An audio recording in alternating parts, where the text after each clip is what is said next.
ओम शांति। हम बहुत बहुत सौभाग्यशाली हैं जो आज हमारे बीच में साकार ब्रह्मा बाबा और मम्मा की पालना लिए हुए हैं। आदरणीय कैलाश दीदी हम सबके बीच में आए हैं।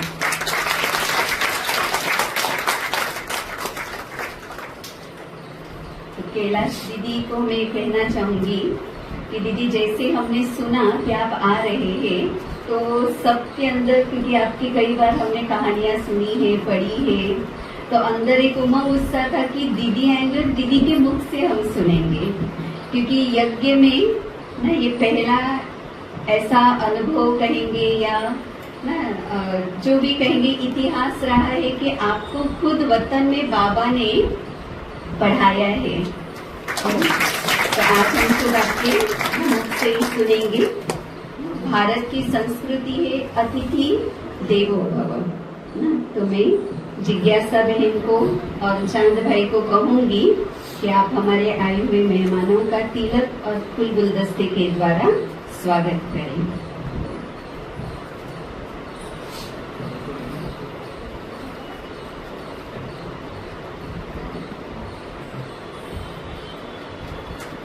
आपकी तालियां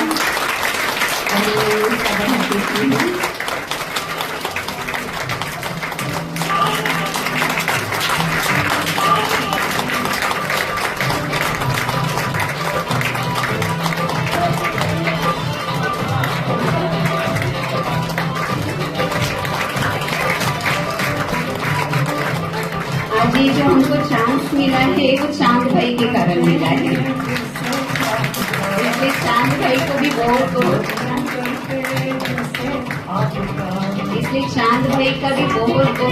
शुक्रिया। मैं जिज्ञासा को कहूंगी कि राजू भाई का भी स्वागत करें। बहन का भी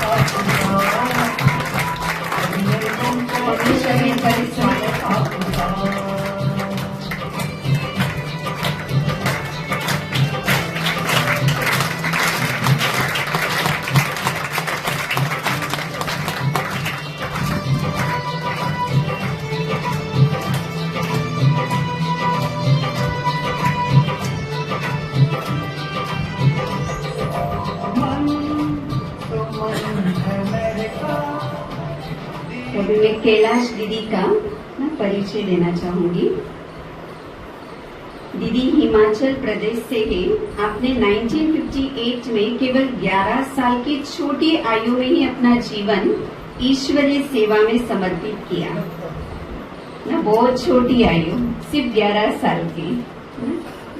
आप यज्ञ पिता ब्रह्मा बाबा और मातेश्वरी जगदम्बा सरस्वती माँ की साकार पालना में पलने वाले अनमोल रतन हैं, जिनके स्वयं परमात्मा ने अव्यक्त वतन में पढ़ाया है।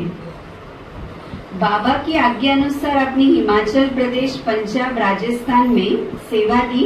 पिछले 50 साल से गुजरात में, उसमें भी 10 साल अहमदाबाद में, और पिछले 40 साल से गुजरात की राजधानी गांधीनगर में आप अपनी सेवाएं दे रहे हैं।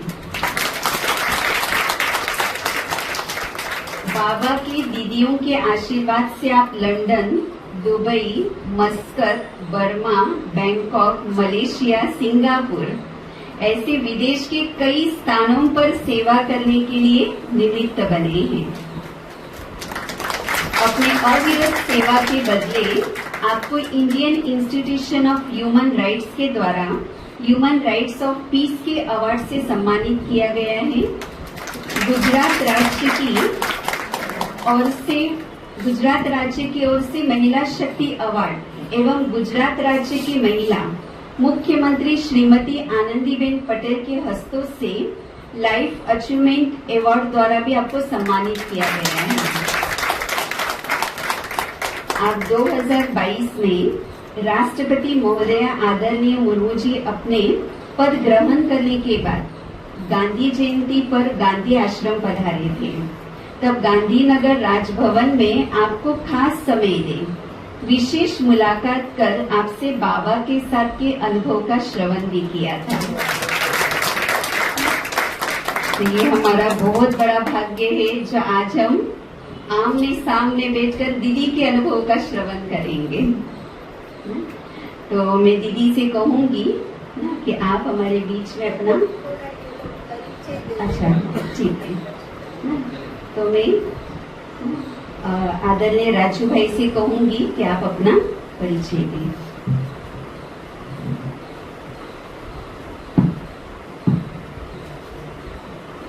ऐसे तो हम दीदी जी का अनुभव सुनने आए हैं, लेकिन बाबा के बच्चे जैसे बाबा 5000 वर्ष के बाद जैसे ये अलौकिक परिवार पूरे वर्ल्ड में ऐसा परिवार नहीं मिलेगा। अरे स्थान अलग अलग है, अलग अलग स्थान समय पड़ा है, तो परिचय से बहुत अच्छा रहता है। तो शरीर का नाम राजू भी है और 73 में बाबा ने पकड़ा था। और सबसे बड़ा भाग्य कहेंगे कि 95 में नेटिव अहमदाबाद था, लेकिन 75 में गांधीनगर। इससे प्रूव होता है सब काम ऊपर से ही होता है, नीचे कोई कुछ करता नहीं है। इसने बाबा का एक माँ कि अपने आप सभी कुछ करके अपने आप से राजा कहते हैं तो कट टूटली है। तो ये मेरे को पता नहीं था। 75 में गांधीनगर सेक्रेटरीट में सर्विस मिली और मणिनगर जाते थे, वहाँ 40 कुमार था, मम्मी की गर्म रोटी खाते थे। और वो गांधीनगर में मैं अकेला, कुछ था नहीं, तो क्वार्टर मिला और रोज संकल्प था कि कुछ होना चाहिए होना चाहिए। तो बाबा ने पाठशाला खुली, फिर ऐसे वहाँ से सेंटर शुरू हुआ। सबसे बड़ी मिरेकल की बात कि 2 रूम का क्वार्टर का था और वहाँ पाठशाला चली। फिर जब सेंटर खुलने का बड़ों को संकल्प आया तो दादी प्रकाश मणि के माइंड में था कि गांधीनगर है, कैपिटल है, all our officers, IAS minister, तो कोई पढ़ी लिखी बैंक को भेजे। तो प्रकाश मणि दादी ने सोचा था उषा बैंक मैनेजमेंट वाली है, ईशा बैंक को भेज देगा। लेकिन फिर कहीं ना दीदी क्लास कराने भी नहीं आती, पाठशाला थी, भोग लगाने आती थी, वहाँ पढ़े लिखे लोग हैं। और अचानक गुजरात दादी के द्वारा बाबा का मैसेज है 79 में कि कैलाश को भेजो। कैलाश दीदी को दिमाग नहीं है, कैलाश दीदी को दिमाग नहीं है, तो क्या है? दिल, या तो दिमाग या तो दिल, या तो मिक्सचर। लेकिन दीदी का बहुत बड़ा पार्ट है जो आप सुनते हो, बोले हैं इनोसेंट बाबा बाबा। और मिस्टर दीदी का हमने नाम रखा है मिस्टर भले। कोई भी बात में दिमाग से सोचेंगे नहीं, भले। आप लोग बोलो दीदी हम 10 दिन के लिए गांधीनगर आ रहे हैं, क्या बोलेंगे? वैसे रहने की इतनी व्यवस्था नहीं है, फिर भी भले। तो दीदी को गांधीनगर क्लास कराने नहीं आते थे और अचानक बाबा का मैसेज आया तो 2 रूम के क्वार्टर में दीदी रहने आए। मणिनगर हेड क्वार्टर में संजय के साथ रहती थी, दादियाँ वहाँ आती जाती थी, पूरे इंडिया में भोग लगाते थे। उसको पता था बोल बिल्कुल सिंपल है, कोई फैसिलिटी, फिर भी एक संकल्प किए बिना दीदी आ गई। अभी अब पता चलता है कि जानी जाना बाबा ने क्यों दीदी को भेजा। कैपिटल है, पढ़े लिखे लोग हैं, लेकिन हम लोग देख रहे हैं कि किसी को दिमाग नहीं चाहिए।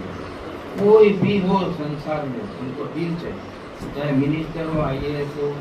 दीदी के द्वारा बहुत बड़ी बाबा सेवा करा रहे हैं। दीदी के मुख से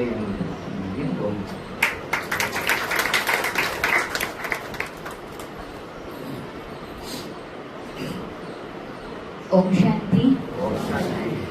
शरीर का नाम ग्रुपल है और बचपन से ही हम ज्ञान में है और 19 साल से समर्पित है। दीदी के साथ 10 साल से रहते हैं और दादा चांद भाई जी हमारे पिता समान है, पिता ही है। हमारे जो मेरा जो छोटा भाई है उनके फादर इन लॉ है। सो हमारा पूरा फैमिली ही है।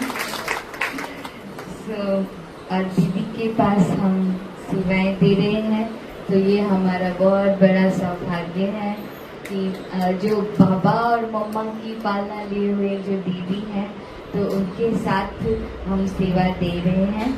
और बस बाबा की हर आश पूरी करे, दीदी की हर आश पूरी करे, ऐसी शिव भावना है। ओम शांति।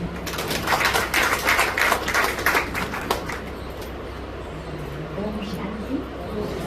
शरीर का नाम मनीषा है और ज्ञान में 12 साल से और दीदी के पास समर्पित रूप से 11 साल से रह रहे हैं और दीदी की पालना बहुत अच्छी, बहुत प्यारी मिल रही है। जैसे मम्मा पापा की साकार रूप में होती है उसी प्रकार दीदी हमारी पालना करती है।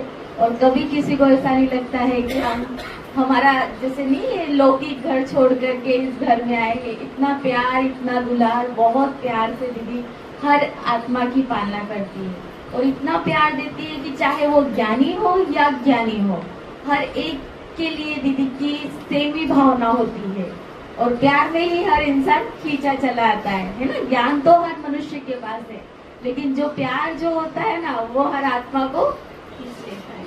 अच्छा, ओम शांति। दीदी की पालना का एक छोटा अनुभव। हमारे वहाँ एक बहुत बड़ा ऑफिसर अचानक आया होगा सेंटर पर, थोड़ा पाँव में तकलीफ था, ऐसे लगता था सिंपल, और दीदी मिले और सीधा कुछ पूछे बिना दीदी नाश्ते में ले आए।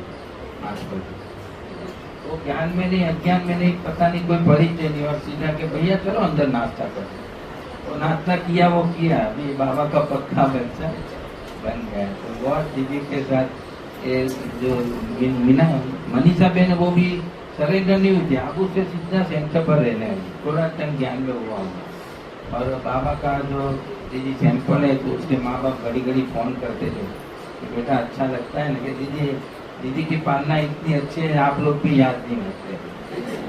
तो ये बहुत अच्छा। ओम शांति।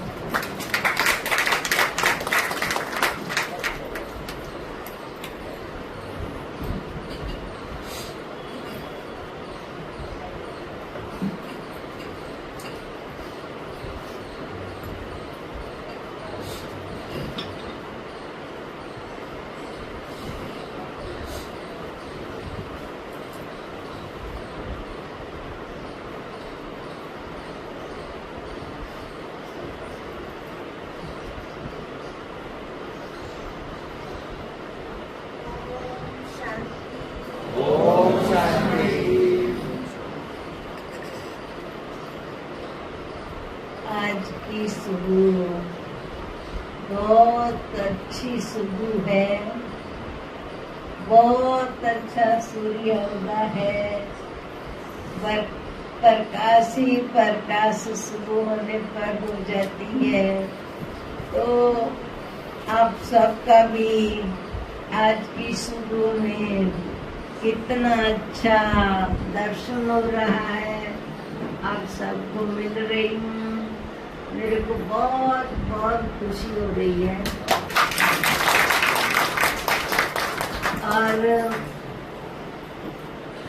वैसे अनुभव की बात करने की तो मैं ज्ञान में तो 57 में आई और सेंटर पर रहने लगी 58 से।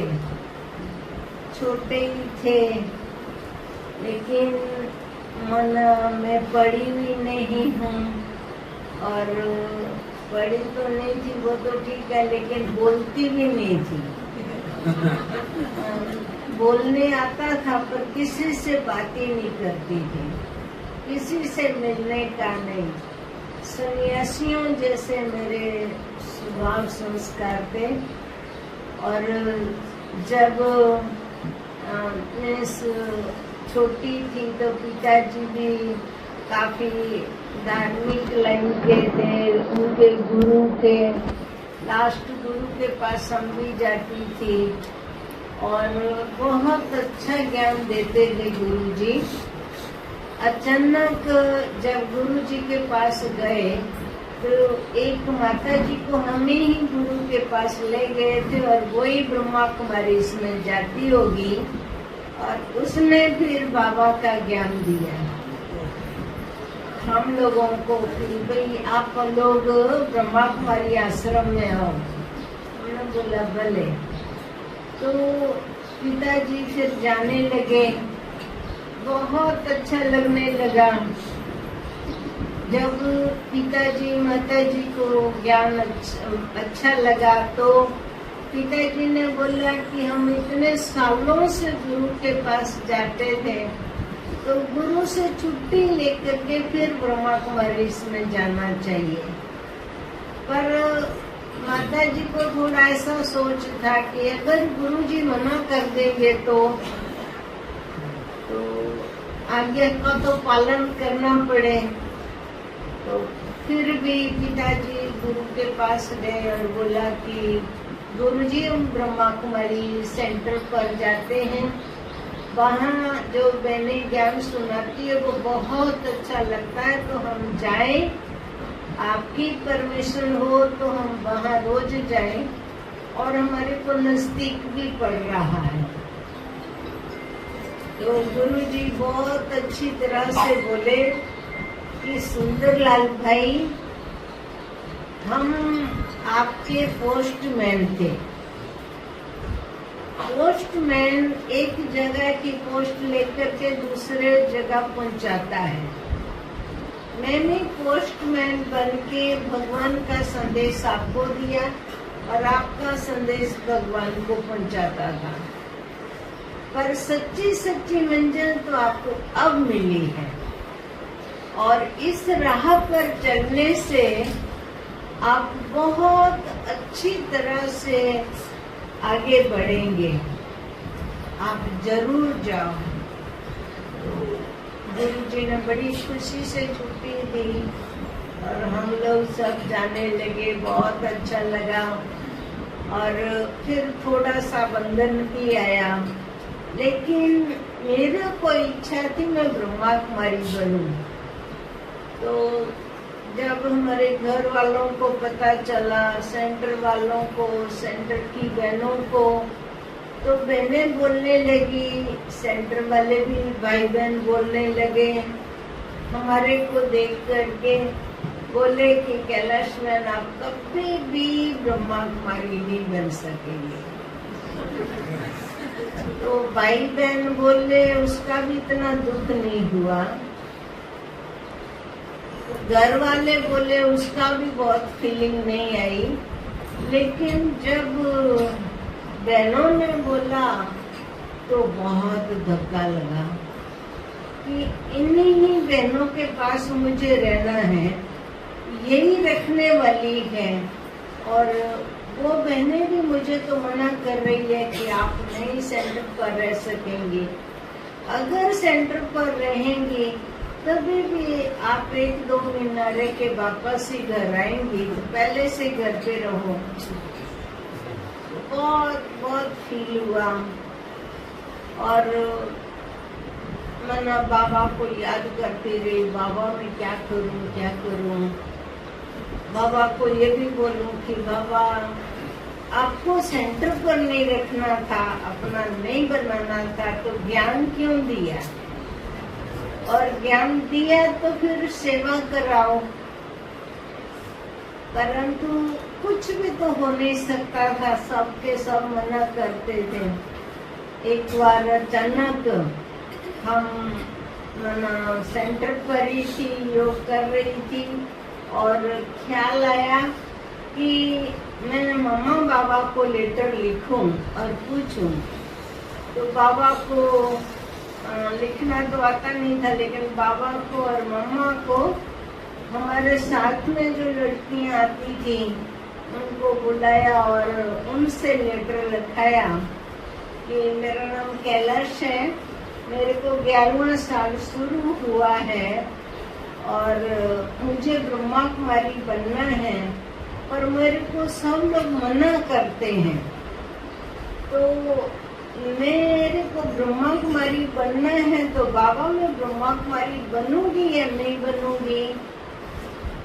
तो बाबा मामा ने लेटर का उत्तर दिया कि बच्ची आप बाबा को याद करो तो ब्रह्मा कुमारी बन जाएंगी। तो मेरे को इतनी खुशी हुई कि ब्रह्मा कुमारी बनना नहीं, मैं बन गई। सेंटर पर रहना नहीं, लेकिन मैं सेंटर पर ही रहती हूँ, इतना मुझे नशा चढ़ गया।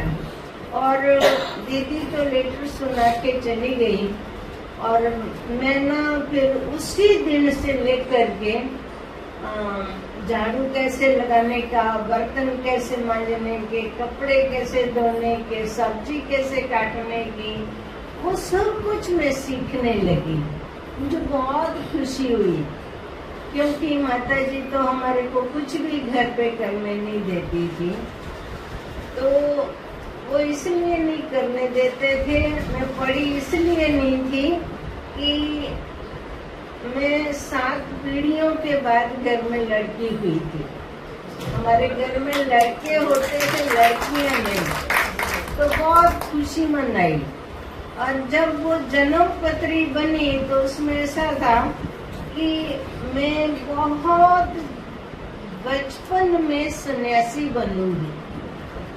तो हमारी दादी माँ को तो बहुत खराब लगा, मेरी लड़की की जात कैसे जाकर के सन्यासी बनेगी, कहाँ रहेंगी, सन्यासियों के साथ रहेंगी, इसकी कैसे जीवन व्यतीत होगी। फिर माता जी को ऐसा मना, उसने वो जन्म पत्री में ऐसा भी लिखा था कि ये लड़की बहुत छोटी उम्र में मर जाएंगी। तो वो भी मुश्किल बात थी। तो फिर उन्होंने ऐसे सोचा कि दादी माँ ने कि मुझे मेरी लड़की को पढ़ाना नहीं है, वो पढ़ेंगी लिखेंगी होशियार होगी तब सन्यासी बनेगी ना, मुझे पढ़ाना ही नहीं है। तो स्कूल में नहीं भेजा। और दूसरा ऐसा भी उसको था कि पढ़े लिखे भी इसी धरती पर रहते हैं और अनपढ़ भी इसी धरती पर रहते हैं, और वैसे भी जल्दी मर जाने वाली है तो पढ़ाई का भी लोड तो मैंने इसलिए फिर नहीं पढ़ाया था।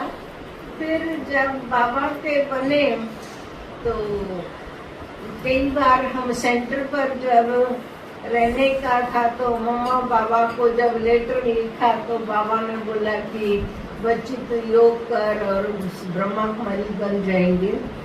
तो जब दीदी 15 दिन के बाद घर पे आई तो बोला कैलाश बहुत खुश दिखाई देती है। जी क्यों खुश हो? तो फिर मैंने बोला दीदी को कि दीदी मम्मा बाबा ने लेटर लिखा है ना।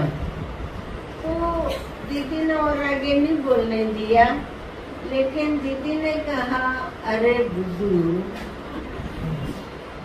मम्मा बाबा ने तो तेरे को खाली खाली खुश करने के लिए लेटर लिखा है, सचमुच थोड़ी तो ब्रह्मा कुमारी बनने वाली है। तो मेरे को ना फिर से धक्का लगा, मम्मा बाबा भी खाली खाली बोलते होंगे। बड़ा आश्चर्य लगा। फिर थोड़ा मूड खराब हुआ। तो क्लास जैसे पूरा हुआ हम गए, पिताजी माताजी, पिताजी की तो 24 घंटे की ड्यूटी होती थी, लेकिन जब माताजी के साथ घर पे जा रही थी तो इस ओर सेंटर था और इस ओर हमारे घर है और बीच में व्यास नदी है। तो नदी पर बैठ गई और योग करने लगी। फिर हमारे को जो भाई थे वो बुलाने आए, बोला चलो माता जी बुला रही है। तो घर पे गए, फिर उन लड़कियों को बुलाया, फिर से बाबा को लेटर लिखा। नदी के किनारे बैठे बैठे मेरे को संकल्प आया कि मैंने बाबा को बोला था कि मैं हिमाचल में रहती हूँ और मुझे ब्रह्मा कुमारी बनना है। तो बाबा ने मेरे को समझा नहीं है, मेरा पूरा परिचय बाबा को नहीं है, इसलिए बाबा ने बोल दिया होगा कि तू ब्रह्मा कुमारी बन जाएंगी। पर मुझे मेरी कमियां सुनानी चाहिए, जो मेरी कमजोरी है, जो मेरे में अवगुण है, वो बाबा को पता होगा, तब बाबा मुझे सच्ची सलाह दे सकेंगे। तो फिर से जब लेटर लिखा तो फिर से हमने वो बहनों को बोला कि मना लिखो, मैं लिखाती हूँ। तो मैंने लिखाया कि मेरा नाम कैलाश है, मैं हिमाचल प्रदेश की हूँ, मेरे को 11वां साल शुरू हुआ है, मैं बोलती नहीं हूँ और मुझे कोई भी काम नहीं करने आता है, और दूसरा कि मैं पढ़ी लिखी भी नहीं हूँ। और सभी भाई बहन, घर वाले, बाहर वाले, सेंटर वाले सब मेरे को कहते हैं कि कैलाश बहन आप कभी भी ब्रह्मा कुमारी नहीं बन सकेंगी।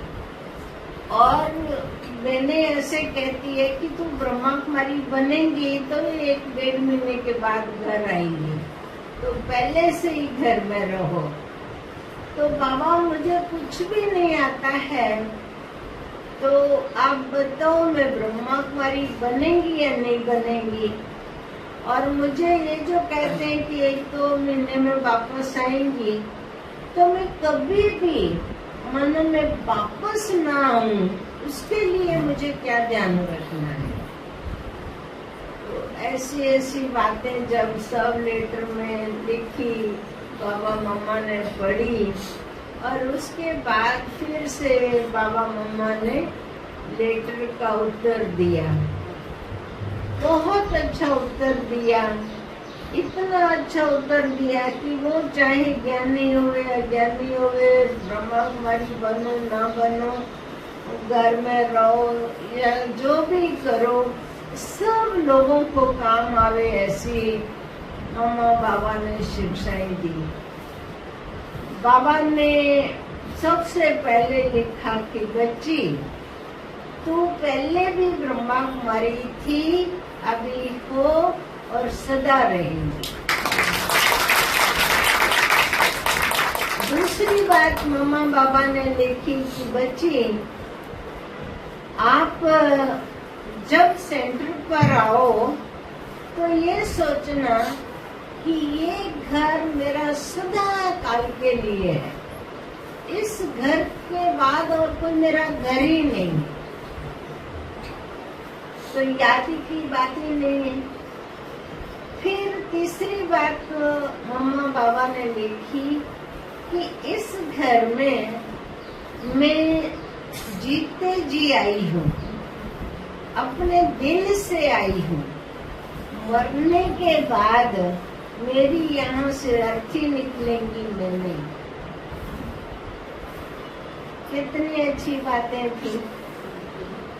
फिर मम्मा बाबा ने ये भी लिखा था कि बच्ची आपको जहाँ रखे, जिसके साथ रखे, जैसे रखे, जो खिलावे, जो पहनावे, वो तेरे को खाना पीना और उस ढंग से रहना है।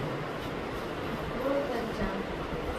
फिर मम्मा बाबा ने ये भी लिखा था कि बच्ची सेंटर पर जब रहते हैं तो बहुत सारे लोग मिलते हैं, कोई अपने मन की बात करेगा, दुख की बात करेगा, कुछ भी बात करे, तो बच्चे कभी भी इधर की बात सुन के उधर और उधर की बात सुन के उधर नहीं करना, किसी को भी लड़ाना झगड़ाना नहीं, पर चिंतन नहीं करना। तो बच्चे हमेशा हमेशा बाबा के घर सेंटर पर रहकर सेवा कर सकेंगे। तो ये जो बाबा मम्मा की शिक्षाएं मिली, उन्होंने मेरे को बहुत अच्छी तरह से मदद की, और उन शिक्षाओं पर चलने से मुझे आज तक भी सेंटर पर रहना मुश्किल नहीं लगा।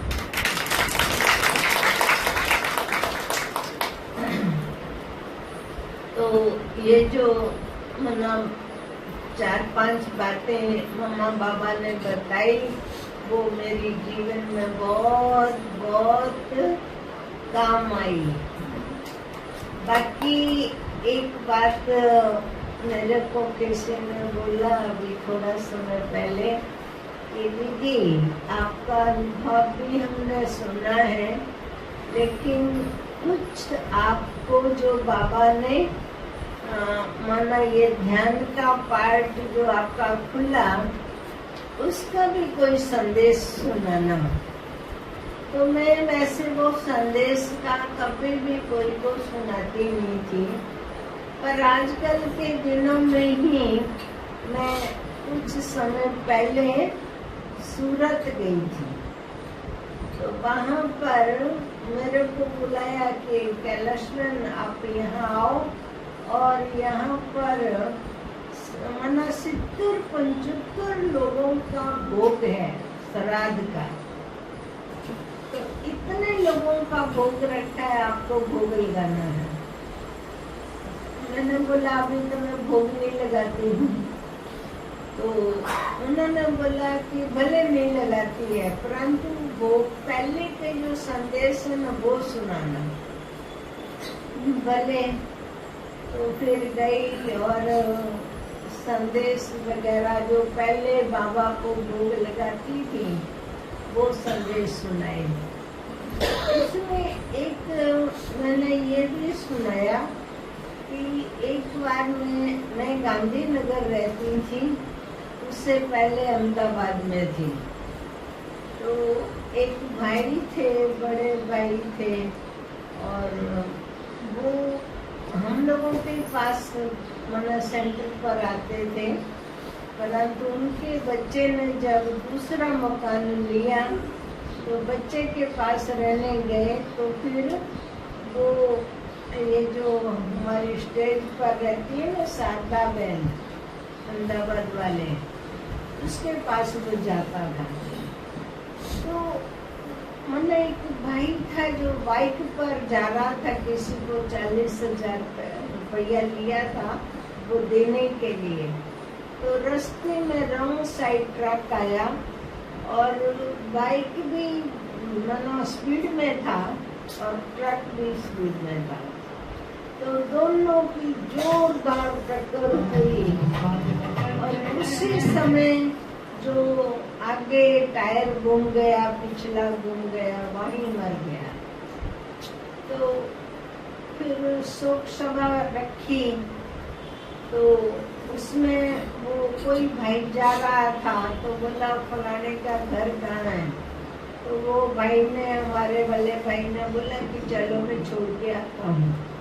तो छोड़ने गया तो वहाँ पर तो बहुत रोते पीटते मार रहे थे अपने को। तो बोला भाई जो होना था वो हो गया, मरने वाला मर गया, अभी तो आएगा नहीं वापस, आप अपने को मार रहे हैं, ऐसा कर रहे हैं। तो इतना सारा नहीं करना चाहिए आपको। ठीक है, मर गया तो दुख तो होगा, लेकिन फिर भी अपने आप को संभालना चाहिए। तो माता जी बोली कि भैया मेरा 33-34 वर्ष का लड़का था, उसके 2 बच्चे इतने छोटे छोटे, और वो चला गया, एक्सीडेंट में मर गया। वो कहाँ तड़फ रहा होगा, कहाँ भटक रहा होगा, वो जन्म लेगा या भूत प्रेत बन करके भटकता रहेगा। हमें बहुत दुख हो रहा है। तो उस भाई ने बोला कि आप इतने दुखी नहीं हो जाओ, परंतु हमारे जो मना सेंटर है उस पर हर गुरुवार को भगवान को भोग लगाते हैं। तो इस गुरुवार को हम बाबा को भी भोग लगाएंगे और जो आपका बच्चा मर गया है उसको भी भोग लगाएंगे। वो तो बहुत खुश हुए। फिर वो भाई शारदानंद के पास गया, ऐसे से कोई मर गया है उसका भोग लगाना है। उन्होंने बोला ज्ञान में चलता है नहीं, तो बोला नहीं लगा सकते हैं। तो बोला मैं बोल के आया, फिर भी हम भोग नहीं लगा सकते हैं, कोई ज्ञान में नहीं चलता है। फिर उन्होंने बोला कि ठीक है सरला दीदी से पूछो। तो दीदी ने भी बोला कि ज्ञान में नहीं चलता है भाई, तो हम लोग पैसे नहीं लगाते हैं। तो उसने बोला नहीं, मैं बोल के आया है भोग तो लगाएंगे। फिर उसने ऐसे बोला कि दीदी ऐसा करो कि कैलाश बहन को बोलो बाबा से पूछ के आवे। अगर बाबा मना करेंगे तो मैं कुछ भी बोलूंगा नहीं, कुछ भी सोचूंगा नहीं, बस मैं बिल्कुल निरसंकल्प हो जाऊंगा। फिर हमारे को बोला दीदी ने कैलाश आप भोग लगा के आओ, पूछ के आओ। तो दीदी हम कोई जो ज्ञान में नहीं चलता है उसका भोग नहीं लगाते हैं, आपको मना कर देना चाहिए ना। दीदी ने बोला वो हमने और शारदा ने मना कर दिया। अभी तो इतना बड़ा गुजरात का बड़ा भाई है तो आप भोग लगवा दो, भले पूछ के आओ। कुछ नहीं गई। बाबा ने ऐसा बोला कि बच्ची भले भोग लगाओ। बाबा को बोला बाबा हमने मना किया है।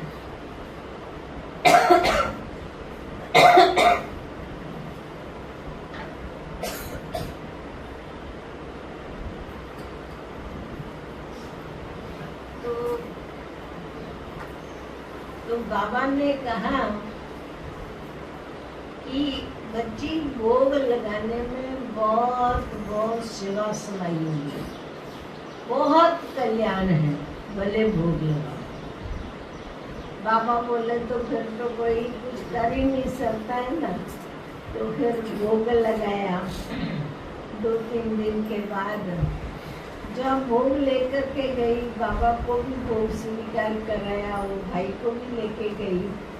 तो बाबा ने बोला कि बच्ची बच्चा अकेला ही बैठा है, आप उनसे मिलो, बातचीत करो और जो पूछना वो पूछ लो, खाना भी खिला के आओ।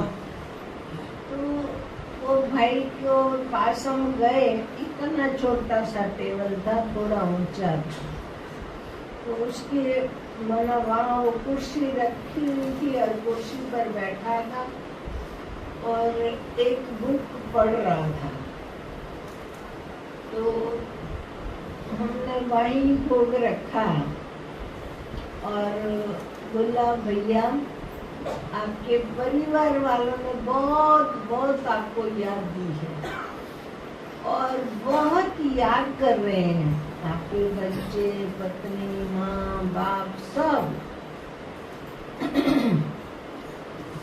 तो मैंने कह रहे हैं कि पता नहीं बच्चा कहाँ भटक रहा होगा, कहाँ जन्म लेगा या नहीं लेगा, ऐसे से चिंता कर रहे हैं। तो वो भाई ने सब बातें सुनी पर मुख से एक भी बोल नहीं बोला। फिर उन्होंने बोला भैया आपके लिए खाना भेजा है और ये बाबा का भोग है, आप खाइए। तो उसने ना जो थाली रखी थी भोग की, उसको ऐसे मना खूब प्यार से वंदन किया और फिर अच्छी तरह प्यार से खाना खा लिया। और खाना खाने के बाद बोला कि बहन जी जो भी आपने प्रश्न पूछे हैं ना, इसका उत्तर मैं अभी नहीं देता हूँ, पर जब दूसरी बार आएंगी ना तब मैं इसका उत्तर दूंगा। तो हमने बोला बाबा कितनी सारी जगहों पर तो पहले शारदा बहन ने मना किया, सरला दीदी ने मना किया, हमने भी मना किया, कितनी नाना करते और फिर बाबा के पास आई और आज भोग लेके आई। और ये भाई कहता दूसरी बार जब आएंगे तब वो मैसेज देंगे। तो ऐसे कह करके चुप हो गया, कुछ भी नहीं बोले। फिर हम नीचे आए और दीदी कहे कि कैलाश मैम कुछ तो बोला होगा। नहीं दीदी, अरे मैम ये बच्चों को तो याद नहीं होंगे। नहीं, माँ बाप के लिए कुछ तो कहा होगा। नहीं दीदी। तो फिर उसका जो भाई था वो बड़ा भाई खड़ा हुआ और बोला कि दीदी हमारे जो बड़े भाई छोटे भाई थे उसका एक स्वभाव था। उसको हम बोले कि भैया हमको दिल्ली जाना है, आप आएंगे? तो वो बोलेगा 2-4 दिन के बाद में आपको जवाब दूंगा। तो बोला मरने के बाद भी उसने बहुत नहीं, पता नहीं तो कि ये उसका नेचर था, कभी भी तुरंत जवाब नहीं देता था। तो बोला वो संस्कार उसका ऊपर भी काम कर रहा था। फिर तो 3-4 दिन के बाद फिर से भोग लगाया। तो जब भोग लेकर के गई तो मैं जा ही रही थी और तुरंत वो खड़ा हुआ और बोला आओ दीदी आओ। मैं बोला आप जानते हैं? हाँ। कैसे? तो बोला आप मणिनगर रहती थी और आपने प्रदर्शनी लगाया था, वो प्रदर्शनी मैंने भी देखी थी, मुझे बहुत अच्छी लगी थी। और फिर जब हमने शादी की और आबू में घूमने गए मैं और मेरी पत्नी, तो बोला वहाँ बहुत अच्छा, उसी दिन मिजुम जो है उसमें शिविर चालू हुआ। तो वो शिविर मैंने 3 दिन की थी, तो मुझे बहुत अच्छा लगा था। तो आप सबका जो ये वो बाबा का ज्ञान है वो बहुत ऊंचा ज्ञान है। तो मैं बहुत खुश हुआ था। तो ये अच्छा है, आज भी आप खास हमारे लिए खाना लाई हो और मुझे बहुत अच्छा लग रहा है। और मेरी जो मम्मी है उसने जो इतने सारे प्रश्न पूछे हैं, तो मेरी मम्मी को बोलना कि मैं कोई दुखी नहीं हूँ, मैं कोई भटक नहीं रहा हूँ, मैं कोई अशांत नहीं हूँ, मैं बहुत शांति से बैठा हुआ हूँ, मुझे कोई परेशानी नहीं है।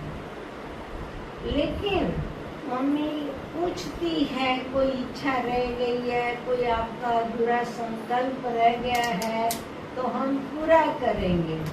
हमारी मम्मी ने बहुत अच्छी तरह पाला संभाला, माँ बाप ने अच्छे संस्कार दिए, ऊंची जीवन बनाई, सब कुछ अच्छा है। लेकिन फिर भी मम्मी ने पूछा है कि कोई इच्छा हो तो मैं पूरी करूंगी। तो मम्मी को कहना, वैसे मेरे घर वालों को, माँ बाप को, पत्नी को, भाई भाभियों को, किसी को भी पता नहीं है। परंतु मैं और मेरे फ्रेंड ने एक जमीन ली थी और फ्रेंड की जमीन बड़ी थी, मेरी छोटी थी, और उस पर हमें कुछ करने का था। पर जो करने का था वो तो अभी मैं कुछ भी नहीं कर सकूंगा।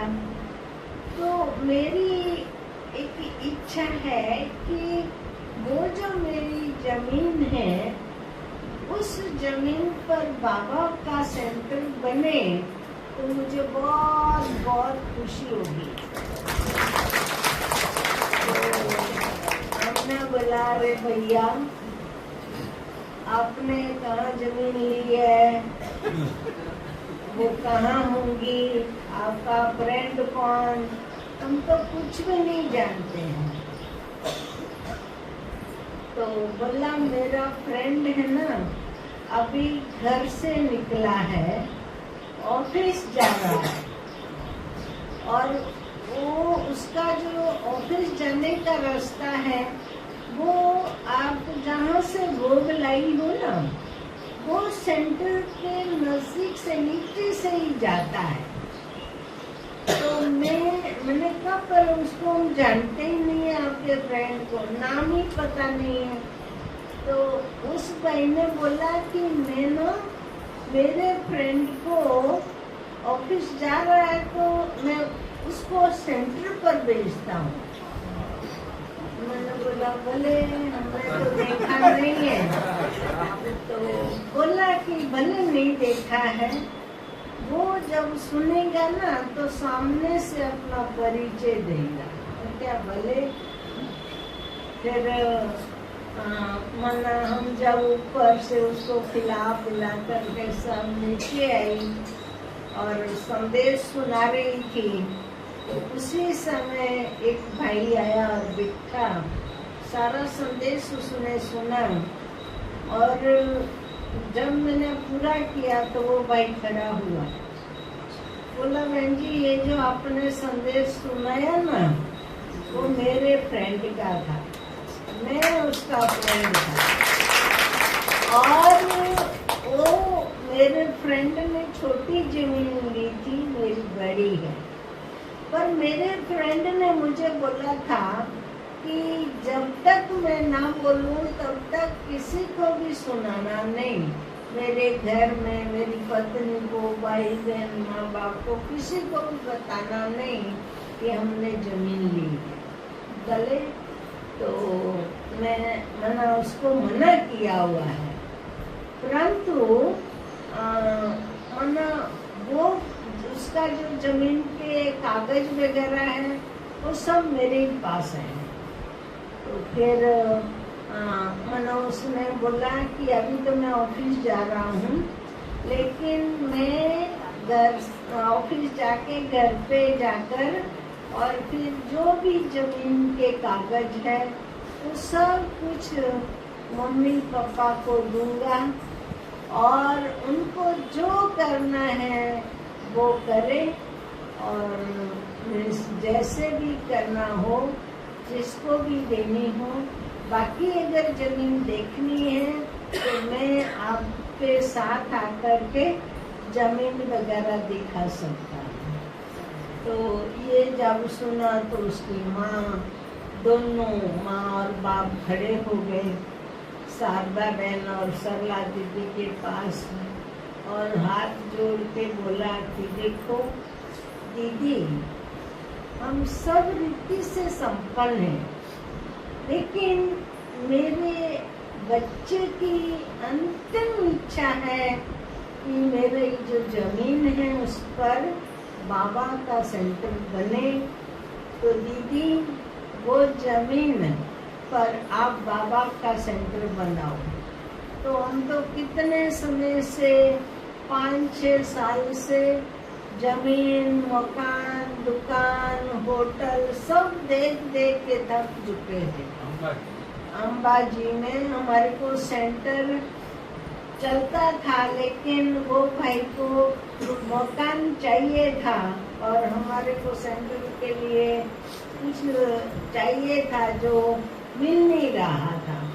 और कई बार दीदी हम लोगों को बोलती थी, कैलाश तुम जाओ बाबा से पूछो, बाबा जमीन मिलेंगी, मकान मिलेगा या घर या दुकान या होटल, क्या मिलेगा और कब मिलेगा और कहाँ मिलेगा।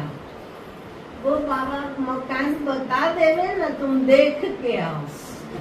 तो मैं बोला दीदी बाबा ने तो इतना ही बोला कि बच्ची समय आने पर आपको सामने से मिल जाएगा। तो बोला बस इतना बाबा से सुन करके आ गई। मैं बाबा के पास जाती होती न कैलाश, तो मैं सब प्रश्न करती, तो इतना सुन करके आ जाती हूँ। फिर तो मना उन्होंने बोला माता जी पिताजी ने कि सरला बहन हम साथ में जमीन देखने चलते हैं। तो वो भाई ने कागज भी दिए। फिर अंबाजी में हम अहमदाबाद से अंबाजी को जमीन देखने गए। अभी जो वो सेंटर बना हुआ है, वो जो मर गया था भाई, उसने जो दी थी उस जमीन पर सेंटर बना हुआ है। ये बाबा ने कैसे पढ़ाया? बाबा ने कैसे पढ़ाया कैसे?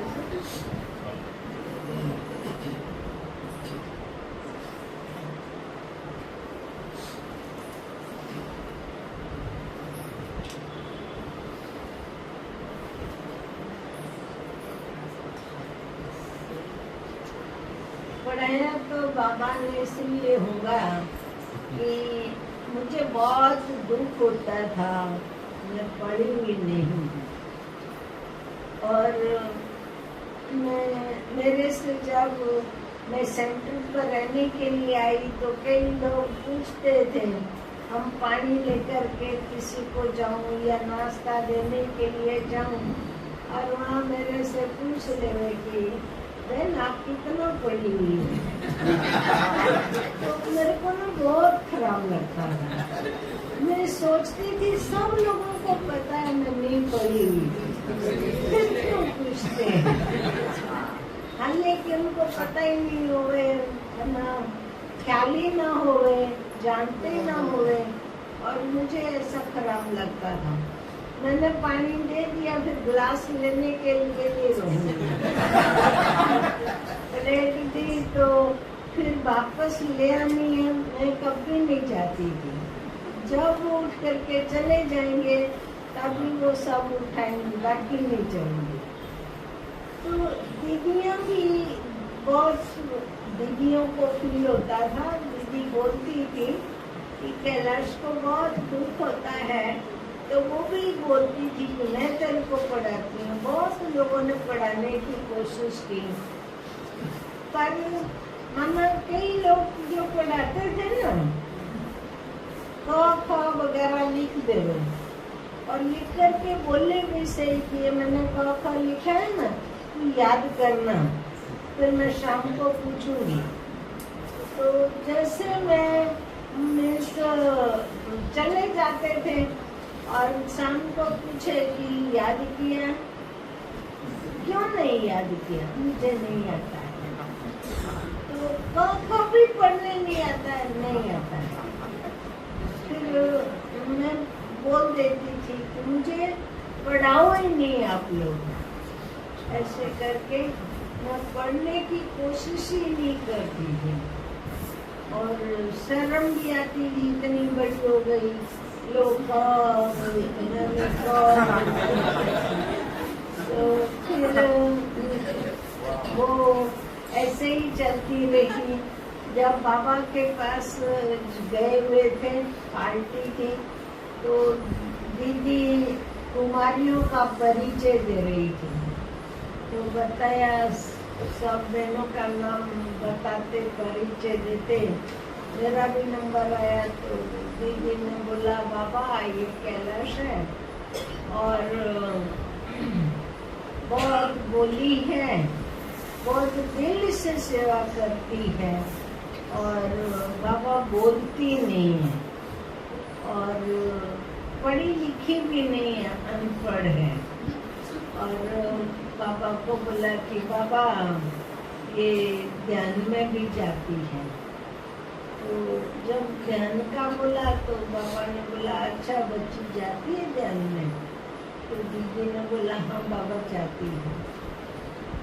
फिर जब सब लोग मिल लिए तो दीदी रास्ता बता रही थी कि यहाँ से बाहर जाने का। उस समय बाबा ने मुझे बोला, बच्ची कल 10:30 बजे बाबा के पास आना। बोले जब 10:30 बजे, मेरे को पता नहीं 10:30 कब बजते होंगे, सुबह को, दोपहर को, शाम को, रात को, कब? फिर बाबा ने क्या बोला था? बाबा ने बोला, बच्ची कल सुबह 10:30, तो सुबह का टाइम 10:30 बजते हैं। फिर बाबा का सुबह को क्लास किया, नाश्ता किया, और नाश्ता करके दीदी है ना, उसने अपने रूम में गई और दीदी के साथ साथ पार्टी भी गई। तो दीदी बैठी और मैंने जो पार्टी मिलने वाली थी वो भी दीदी के सामने ही बैठी। मैं भी दीदी के साथ में ही थी, पर दीदी को इतना ख्याल नहीं था। मैं ऐसे करके नीचे बैठ गई दीदी के कुर्सी के पास ऐसे। तो दीदी ऐसे बात कर रही थी, काफी समय हो गया, लगभग 10:15 बजे का टाइम हुआ होगा। तो दीदी का ध्यान गया कि कैलाश तो यहाँ बैठी है। बोला, अरे कैलाश तुम यहाँ बैठी हो? मैंने कहा जी।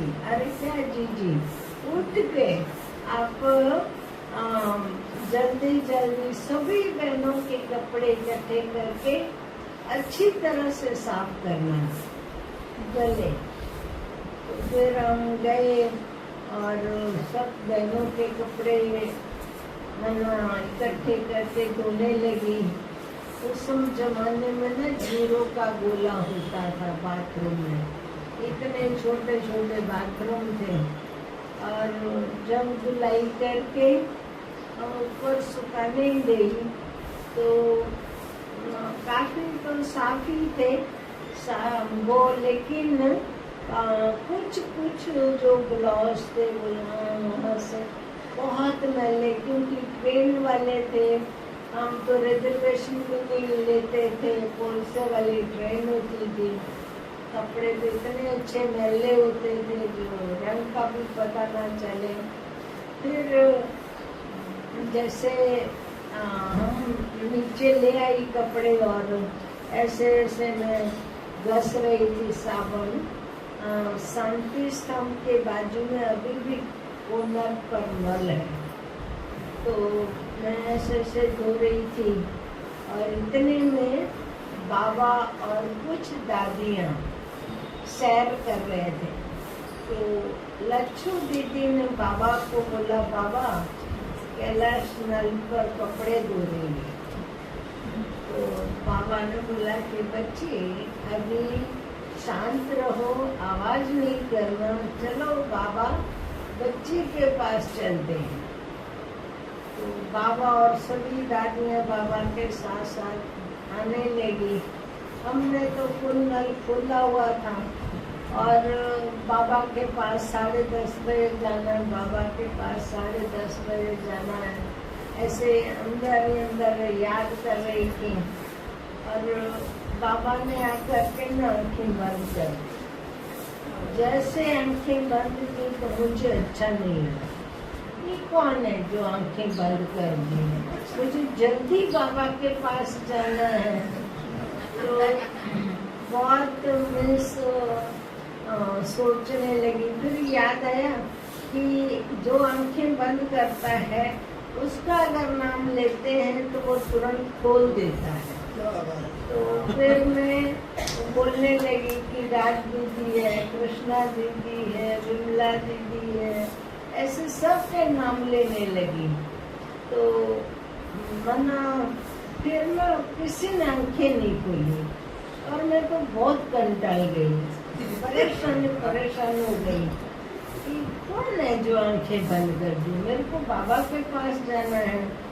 तो फिर ऐसे में ना बहुत परेशान होकर के बोली, आखिर भी है कौन बाबा? तो जैसे ऐसे बोले तो बाबा ने ना आंखें खोली और अपनी ओर मुंह घुमा लिया। बाबा देखने लगे। देखने पर बाबा ने बोला, बच्ची सभी देदारियों को याद करने के बाद लास्ट बाबा याद आया। और मैं तो बहुत परेशान होकर के, छोड़ो ना बाबा ऐसे बोलते हैं, तो ऐसे करके बोली।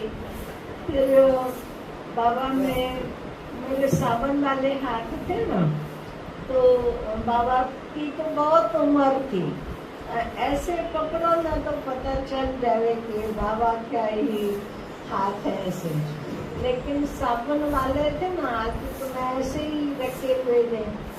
तो फिर बाबा ने वो नल जो खुला था उसके ऊपर बाबा ने हाथ धुलाई कराई और अपने ही रुमाल से बाबा ने मेरे हाथ धोते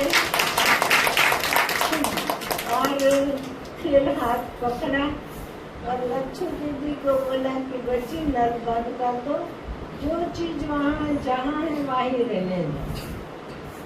फिर बाबा ले चले और जाते जाते बाबा ने बोला बच्ची तेरे को कोई कुछ नहीं बोलेगा, अगर तेरे को कुछ बोले तो तू बोलना कि बाबा मेरा हाथ पकड़ के ले गए। फिर रास्ते में जाते जाते बाबा ने बोला बच्ची कपड़े धोती धोती क्या याद करती थी? बाबा को बोला बाबा मैं यही सोचती थी कि अभी मैं जल्दी जल्दी कपड़े धो के 10:30 बजे आपके पास आ जाने लगी थी। तो बाबा हंसने लगे, बोला बच्ची 10:30 क्या, अभी तो 11:30 पौने 12 हो चुके हैं। तो ना मेरे को ये पता नहीं कि पहले 10:30 बजते फिर 11:30। बाबा को बोला कि बाबा मैं 10:30 पहुंची जाने वाली थी।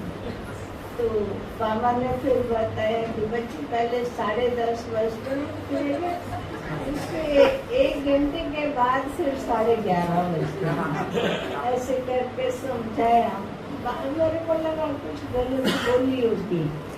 फिर तो बाबा झोंपड़ी में ले गए और फिर वहाँ बोला कि ऐसे बिठाया, पहले ऐसे पीछे दादियों को और ऐसे हमारे को भी आगे बिठाया। बाबा भी गद्दी पर बैठे और दृष्टि देने लगे। दृष्टि देते देते बाबा ने जैसे मेरे को बर्तन में भेजा और बाबा ने मेरे को ये भी कहा कि बच्ची बाबा के पास आप जाओ, तेरी टीचर ने कल बोला था तुम ध्यान में जाती हो, तो ये बाबा की भी ऊपर बाबा को याद देना और देख के आना कि मेरे में और ऊपर वाले बाबा में क्या फर्क है। बाबा को बोला बाबा भले। तो फिर जब बाबा के पास से वापस आई तो बाबा ने पूछा कि बच्ची बाबा को मिली? जी बाबा देखा बच्ची बाबा को? हाँ जी बाबा। तो कैसे थे ऊपर बाबा? तो बाबा को बोले बाबा ऊपर वाले बाबा बहुत अच्छे थे। तो बाबा ने पूछा कि बच्ची में, तो मेरे से ऐसा बोला गया कि बाबा आप इतने अच्छे नहीं जितने अच्छे ऊपर वाले। तो बाबा ने, माना बड़ी दीदी वहीं बैठी हुई थी, बड़ी दीदी बोला अरे मुट्ठी चुप, क्या बोलती है तुम? मैं चुप रह गई। फिर बोला दादी ने, बड़ी दीदी ने बोला कि ऐसे बाबा के लिए बोलती हो? फिर मैं शांत हो गई। तो बाबा ने फिर बोला कि बच्ची, इस बच्ची को बाबा ने वतन में भेजा है और ये बाबा को जानने का था कि इस बच्ची का पार्ट कैसा है। तो बच्ची बाबा के पास तो बहुत सारी संदेशी बच्चियां हैं, बाबा पूछ सकता है, पर बाबा को इस बच्ची का पार्ट देखने का था कि इस बच्ची का पार्ट कैसा है। तो इसने जो कुछ देखा है ना वो बच्ची को सुनाने दो। तो फिर दीदी शांत चुप रहे और बोला अच्छा बच्ची ऊपर वाले बाबा बहुत अच्छे थे। जी बाबा। तो बच्ची ऊपर वाले बाबा ने पैंट शर्ट पहना था, तो फिर क्या पहना था? बाबा को बोला बाबा कपड़े तो आप ही जैसे थे। तो बाबा ने बोला बच्ची तू तो बोलती है कि ऊपर वाले बाबा बहुत अच्छे थे, तो कैसे अच्छे थे? फिर मैंने बाबा को बोला कि बाबा ऊपर वाले बाबा से चारों ओर से लाइट लाइट लाइट लाइट आपसे नहीं निकल रही। तो बाबा ने बाबा मुस्कुराए और बाबा ने बोला कि देखो बच्ची, बाबा बतावे कि बाबा से लाइट क्यों नहीं निकल रही है। मुझे तो समझ ही नहीं थी मना निकलनी चाहिए या नहीं निकलनी चाहिए, या उससे क्या फायदे हैं, जानने का भी जरूरी है या नहीं, वो भी समझ नहीं थी। फिर बाबा ने बोला कि बाबा बता ले, तो पहले बताओ।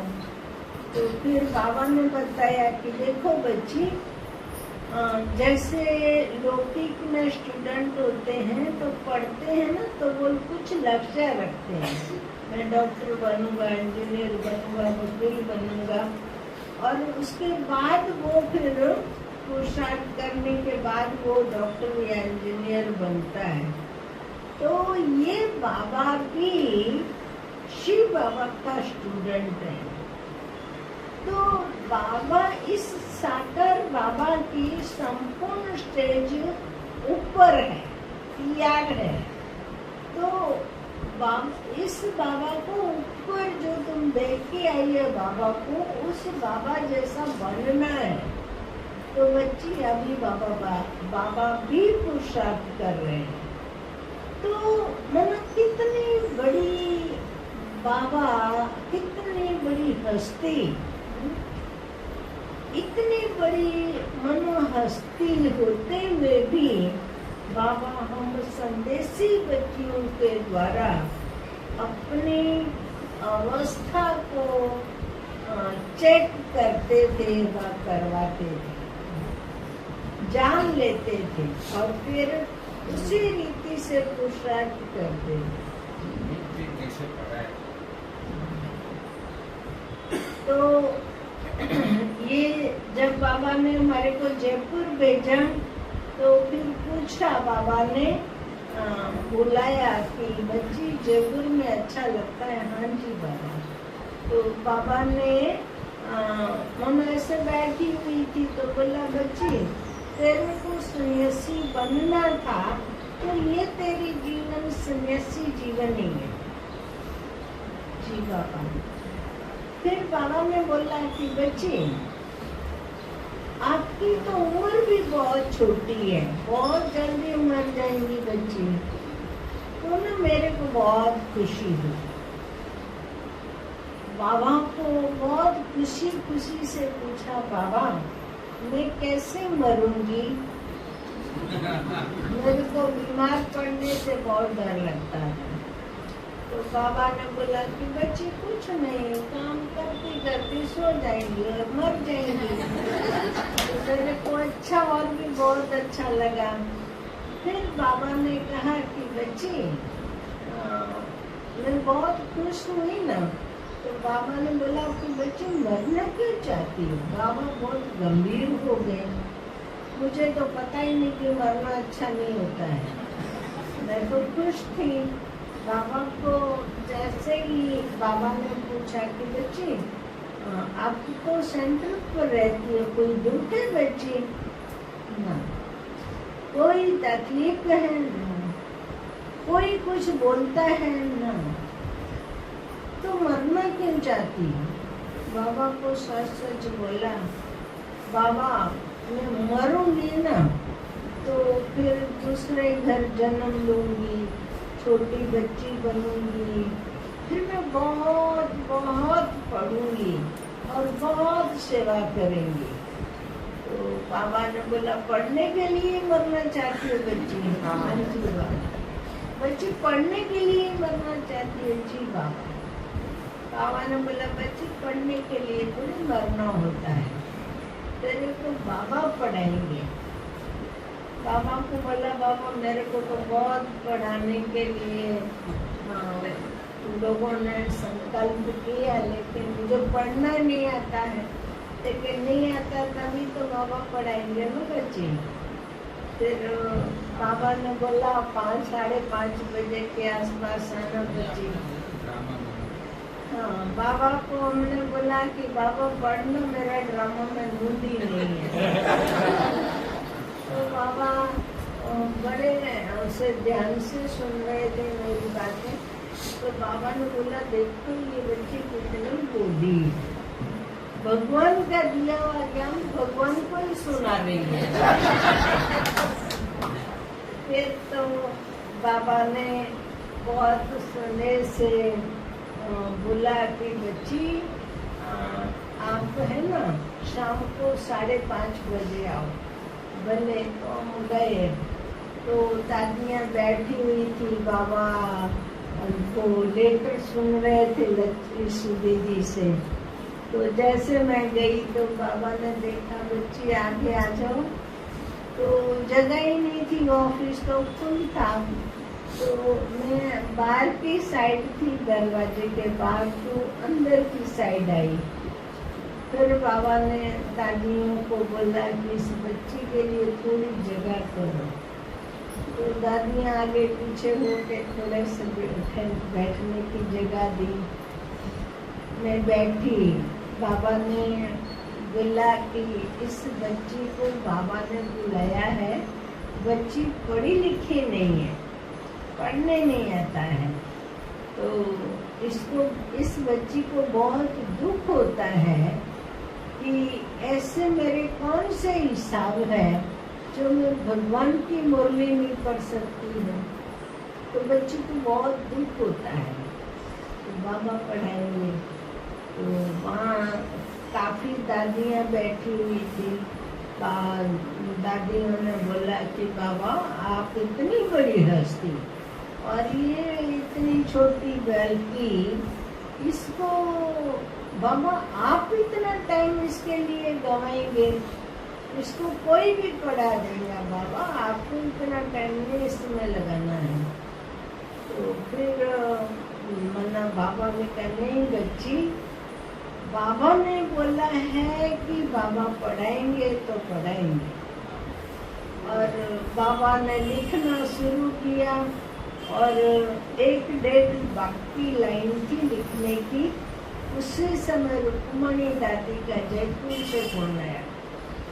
दादी ने बाबा को बोला बाबा कैलाश पहाड़ी को जल्दी से जल्दी जयपुर भेज दो, यहाँ पर बहुत सारे लोग लोकल भी आ रही है पार्टियाँ, और जो आप आबू से भेज रहे हैं वो भी है, और यहाँ हैंड्स कम है, तो कैलाश पहाड़ी को जल्दी से जल्दी भेजो। तो बाबा ने देखते हुए कहा कि बच्ची आपको जयपुर में रुक्मणी बच्ची बुला रही है, आपको जाना पड़ेगा। तो ना मेरे को बहुत दुख हो रहा। बाबा ने बोला बच्ची अभी ही तैयारी करनी पड़ेगी। तो मैं ऐसे बहुत, मेरा गला जैसे घुट गया था। और बाबा ने फिर कहा कि बच्ची तेरे को बुरी बच्ची रेलवे स्टेशन छोड़ने आती है, तो जल्दी तैयारी कर, तेरा टाइम हो चुका है ट्रेन का। तो ना मैंने बाबा को बोला बाबा मैंने सच बोला था ना आपको कि पढ़ना मेरा ड्रामा में नहीं है। ऐसे कह करके ना मैं बहुत रोई। फिर बाबा ने शांत करे और बहुत मुश्किल से बाबा ने शांत किया। और फिर बाबा ने कहा बच्ची तेरे को बाबा पढ़ाएगा, तेरे जयपुर की दिनचर्या क्या है। अनपढ़ थी क्या दिनचर्या होगी। तो हम 2 बहनें थी, खाना 50-55 भाईबहन थे, जिनका खाना बनाना, नाश्ता बनाना और क्लास तैयार करना, सारे घर की सफाई करना। तो और हम 2 बहनें और 1 बहन माता जी मदद करने के लिए आती थी। तो बिजी रहते थे सारा दिन, कोई टाइम नहीं मिला बाबा को जिस समय बाबा पढ़ा सके। तो बाबा ने बोला कि देखो बच्ची सारा दिन तो कोई टाइम नहीं है, लेकिन जब सब सो जावे ना उस समय तू उठ करके बैठना और कॉपी पेन लेकर के फिर पढ़ने के योग करना, तो बाबा तेरे को पढ़ाएंगे। तो ना मैं बहुत मूंझ गई कि ऐसे कैसे बाबा बोल रहा है। बाबा मेरे को आबू से जयपुर भेज रहा है, खुद आबू रह रहा है और शिव बाबा ऊपर, और गोभी गोल गोल। मिस वो कैसे पढ़ाएगा? मेरे को तो कोई मनुष्य भी, बोलने वाले भी नहीं पढ़ा सकते हैं, तो शिव बाबा मुझे कैसे पढ़ाएंगे? तो मैं बहुत मूंझ गई और मूंझने पर बाबा को जब बोला कि बाबा ये बड़ा मुश्किल है, कैसे होगा कैसे होगा? तो बाबा ने बोला बच्ची तेरे को बाबा पर विश्वास है? बाबा को बोला बाबा विश्वास है तभी तो मैं यहाँ हूँ, नहीं तो सेंटर पर नहीं नहीं ना। तो बाबा ने बोला कि बच्ची बाबा जो बोल रहे हैं ना उन बोलों पर भी विश्वास रखो। वो भी था परंतु समझ ना सकूं कि बाबा खुद आबू में, मेरे को जयपुर में और सुबह पर कैसे पढ़ाएगा कैसे पढ़ाएगा, बस यही सोचता। फिर बाबा ने बड़े स्नेह से सब फटाफट मेरे को भेजा। जयपुर पहुंची, सारा दिन अच्छी तरह बीत गया, लेकिन जब रात पड़ने लगी तो चिंता बढ़ने लगी और सोचूं कि कैसे बाबा पढ़ाएगा कैसे। हमारी 50 जने जो भी हम रहते थे, हर रोज कचहरी होती थी, दादियाँ कचहरी कराती थी। तो कचहरी पूरी हुई, सब सोने गए, सब लोग बेचारे थके हुए होते हैं, तो जैसे सोए वैसे नींद आई और मैं देखूं सब एक एक बेटी को सब सो रही हैं, सब सो रही है, मेरे को नींद नहीं आ रही है। तो उसी समय फिर मैं उठी और आनंद किशोर दादा जो थे उनसे हमने कॉपी और पेंसिल ली थी, तो वो रखी हुई थी, वो लेकर के रख ली और बाबा को याद करने लगी। याद करते करते बाबा ने ध्यान अवस्था में बुला लिया और जब बाबा के पास ऊपर गई तो देखा वहाँ से बाबा आ रहे हैं, इस ओर से मैं जा रही हूँ। बाबा खुश थे। बाबा ने बोला बच्ची तू तो बहुत दुखी हो रही थी। तो बाबा को बोला बाबा आपने बोला था कि शिव बाबा तेरे को पढ़ाएंगे, तो बाबा शिव बाबा मुझे कैसे पढ़ाएंगे, वो तो ऊपर रहते हैं। तो फिर बाबा मुस्कुरा रहे थे और बाबा ने बोला कि अच्छा बच्ची रोज तेरे को पढ़ाने के लिए बाबा मधुबन से आएंगे, वो तो पढ़ेंगी ना बच्ची? मैंने कहा जी हाँ। मेरे को ना अब एक तो बाप दादा का बहुत ख्याल नहीं था, तो बाबा ने बोला बच्ची रोज बाबा आएंगे तेरे को मधुबन से।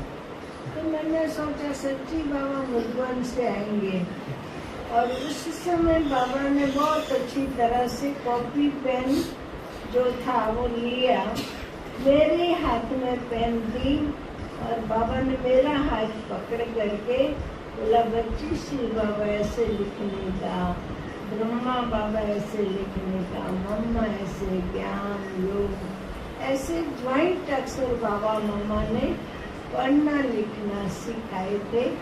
मैं 8-9 दिन हर रोज जाती थी, 10-15 मिनट बाबा बतन में रखते थे, ऐसे करके पढ़ना सीखी थी, बाकी स्कूल में नहीं गई थी।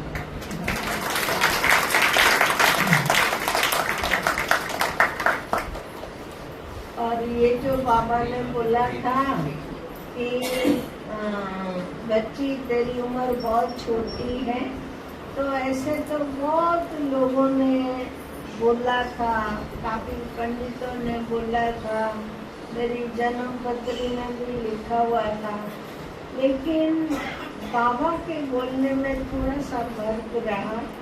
बाबा ने भी बोला बच्ची तुम बहुत जल्दी शरीर छोड़ेंगी, पर हो सकता है तेरी योग बल से आयु बढ़ जाए।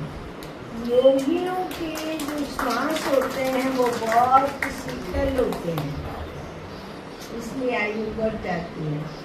तो मैंने बाबा को बोला था कि बाबा मैं योग ही नहीं करूँगी, मुझे मरना पसंद है। तो फिर बाबा ने बोला कि तब बाबा ने पूछा था मरना क्यों चाहती, और मैंने फिर बताया था। तो बाबा देखो कैसे एक एक आत्माओं के दुखों को जानकर उनके दुखों को दूर करता है। तो हमारे को सबसे ज्यादा दुख ये था कि बाबा कैसे शरीर छोड़ता है। और छोड़ने से पहले भी बाबा ने हमारे को बुलाया जयपुर से और बोला कि बच्ची आप फिर से बाबा के पास जाओ। मैं जयपुर में बहुत बीमार हो गई थी और बाबा ने बोला जैसी भी बच्ची की स्थिति है आगू भेज दो। तो रुक्मणी दादी ने बोला था कि जब ठीक हो गए तब भेजूंगी। बाबा ने बोला भेज दो बच्ची को, भेज दिया। तो बाबा ने बोला कि बच्ची कौन से संकल्प चलते हैं। तो बाबा को हमने सोचा कैसे पता चला कि मुझे संकल्प चलते हैं। तो बोलो बोलो बच्ची। बाबा को बोला बाबा मेरे को बहुत बहुत खराब संकल्प आते हैं। बाबा ने कहा बच्ची बोलो कौन से संकल्प चलते हैं। तो बाबा को बोला बाबा ऐसे संकल्प आते हैं कि आप बहुत दूर चले जाएंगे। बाबा ने बोला बच्ची बाबा के साथ स्पष्ट बोलो, पता है किसके पास बैठी हो, स्पष्ट बोलो बच्ची क्या संकल्प आते हैं। फिर बाबा को बोला बाबा मुझे यही संकल्प आते हैं कि आप ये शरीर छोड़ के चले जाएंगे। तो बाबा एक आधा मिनट देखता रहा, दृष्टि देता रहा। फिर बाबा ने बोला बच्ची तू बाबा के मुरली ध्यान से सुनती हो। तो बच्ची बाबा ने तो कहा है कि बाबा सब बच्चों के साथ जाएंगे, तो बाबा पहले कैसे चले जाएंगे। ये संकल्प क्यों आता है बच्ची बाबा बतावे। हाँ जी। तो बाबा ने बोला बच्ची तेरा योग अच्छा नहीं है। मेरे को सच लगा मैं योग करती नहीं। मेरे को तो दिन रात उठते बैठते यही रहता है कि बाबा जल्दी चले जाएंगे, जल्दी चले जाएंगे। मेरा योग है ही नहीं। बाबा को राइट पता चला। फिर बाबा ने बोला कि बच्ची ये जो संकल्प आपने बाबा को सुनाया ना, वो 3-4 मास किसी को भी सुनाना नहीं। बोला जी बाबा। फिर बाबा ने कहा कि अच्छा बच्ची अभी फिर से बाबा के पास जाओ, देख के आओ ऊपर वाले बाबा में और मेरे में क्या फर्क है। तो फिर से गई, बाबा को बोला करके कि बाबा आप ही ऊपर थे। बाबा ने बोला नहीं बच्ची, बाबा तो ऊपर जाता ही नहीं है, कभी तुम बच्चियाँ जाती हो। ऊपर में जो बाबा को देखती है वो बाबा कैसे है। बाबा को बोला बाबा आप ही ऊपर थे, मुझे ना कुछ अंतर पता नहीं चला। और बाबा ने जान लिया कि मेरी संपूर्ण स्टेज याद हो गई और हमारे को इतने अच्छे ढंग से समझा दिया। और हम ऐसे ही सोचा कि बाबा बिल्कुल राइट बोलते हैं, मेरा योग अच्छा नहीं है, इसलिए मेरे को बाबा ने बोला कि बच्ची तेरे को ये संकल्प आते हैं मेरे। और कोई बच्चों को देखो कितने सारे बच्चे हैं योग करते हैं, ऐसा संकल्प नहीं चलता है। तेरे कोई संकल्प आ रहा है तो तू अभी बाबा को याद कर। बाबा ने बोला अब ये संकल्प नहीं आएगा। और सचमुच मुझे वो संकल्प आने भी नहीं लगा। बाबा ने 20-25 दिन रखा और फिर जयपुर भेजा। और मैं जब जयपुर पहुंची उसके 1.5 महीने के बाद ही बाबा व्यक्त हो गए।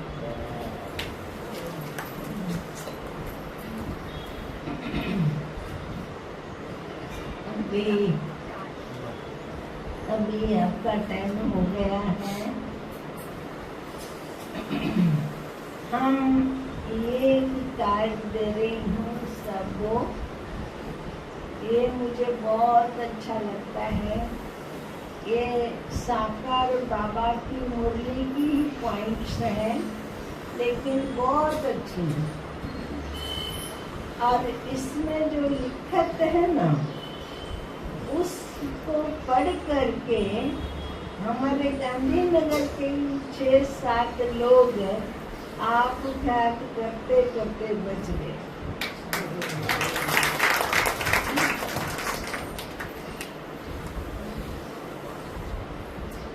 वैसे टाइम नहीं है, नहीं तो उसकी बहुत अच्छी हिस्ट्री है। बहुत अच्छा एक ब्राह्मण परिवार था, उसका एक ही लड़का था और बहुत पढ़ा लिखा था, नौकरी कर रहा था। और उसने बोला कि पापा मुझे शादी करनी है। उसके बाप प्रोफेसर था कॉलेज में, तो उसने बोला कि भले करो बेटे, मैं खूब धाम धूम से तेरी शादी कराऊंगा। जिस भी जाति की होंगी, जो भी होंगी, मैं शादी कराऊंगा। तो बेटा वो लड़की कहाँ की है? कि गांधीनगर की। तो कौन सी जाति की है? उसने बोला पापा वो लड़की मुसलमान है। पापा को बहुत धक्का लगा। हम मना ब्राह्मण और तू मुसलमान से शादी करेगा? बेटा जिस भी लड़की से शादी करनी है हिंदू में करो और धर्म में नहीं जाओ। पापा मैं शादी करूंगा तो मुसलमान लड़की से बाकी नहीं करूंगा, मैं जीवन भर तुम्हारा रहूंगा।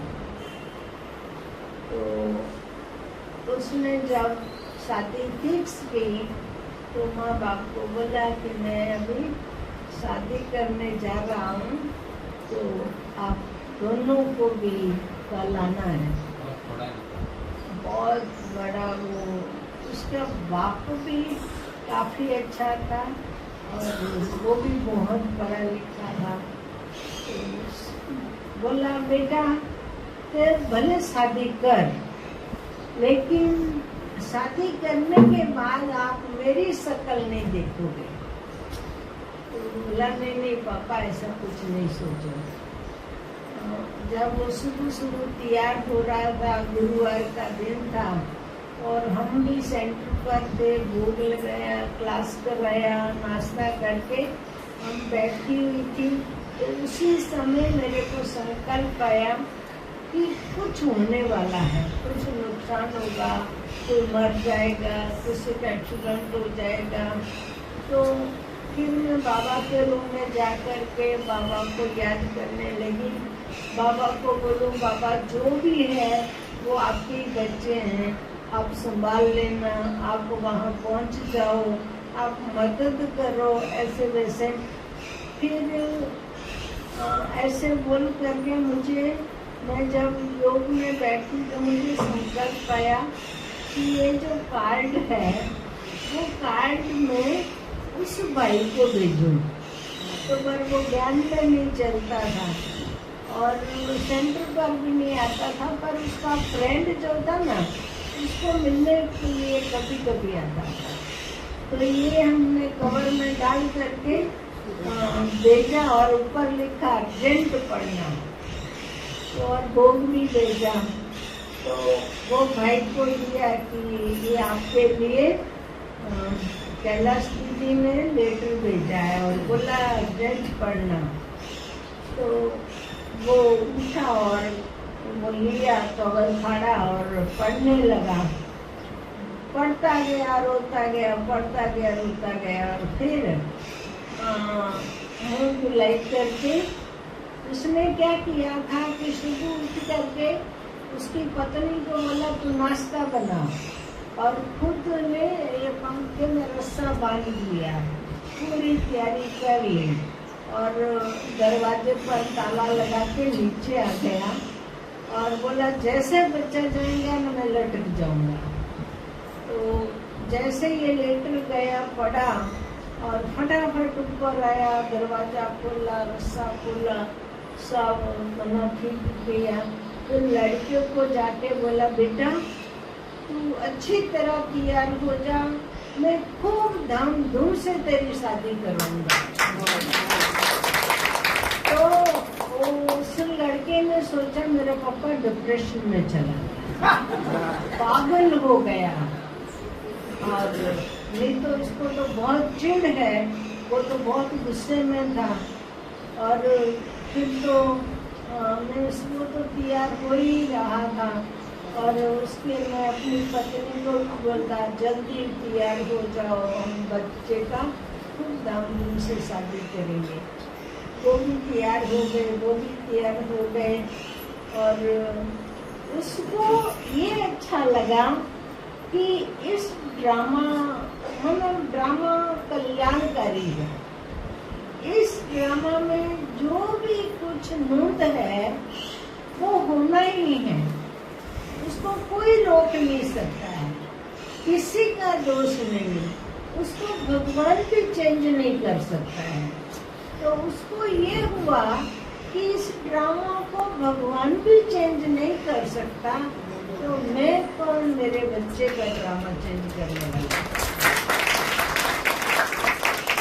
बचते रहे लोग, बचते रहे। ऐसे तो काफी लोग वैसे बच गए नहीं। आप सबको खूब दिल से निमंत्रण है गांधीनगर आने की। हमारे चांद दादा और दीदी लेके आएंगे